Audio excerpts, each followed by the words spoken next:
things you were trying to set up, things that you wanted to get accomplished, things, specific things that you wanted to get done.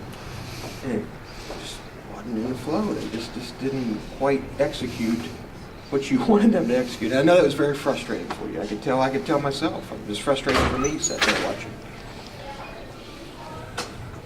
I'm sorry, my throat's killing me. I don't know if you want to answer that, but Well, you know, I give Charleston a lot of credit. You know, they've come up here 2 years in a row and gotten pounded. And so they came up with an intention not to let that happen. They played very hard. I thought our kids competed extremely hard. I thought we rebounded very well.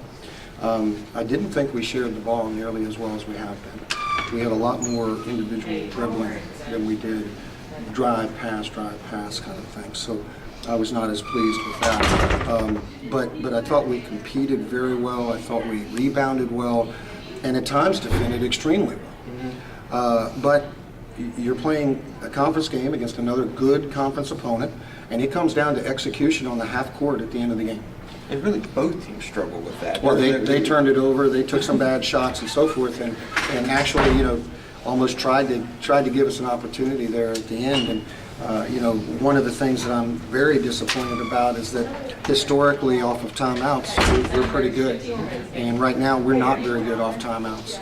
So that's something that I've got to get corrected with our basketball team. Yeah, and I agree with you. You have always been good. You know what you want to do out of timeouts and get what you want done. You see that time and time again, but tonight not. Yeah, No, not and at it's all. funny because somebody stopped me on the way back here and said that same exact thing. We're usually so good out of timeouts, and we're turning the ball over out of timeouts, and that's the frustration thing. But correctable, hopefully. Well, it is, but it's also something that with a senior-dominated team, you wouldn't think you'd be dealing with. So, you know, I think people need to kind of take a look at their role and what they're doing, and perhaps you know, buy in just a little bit more.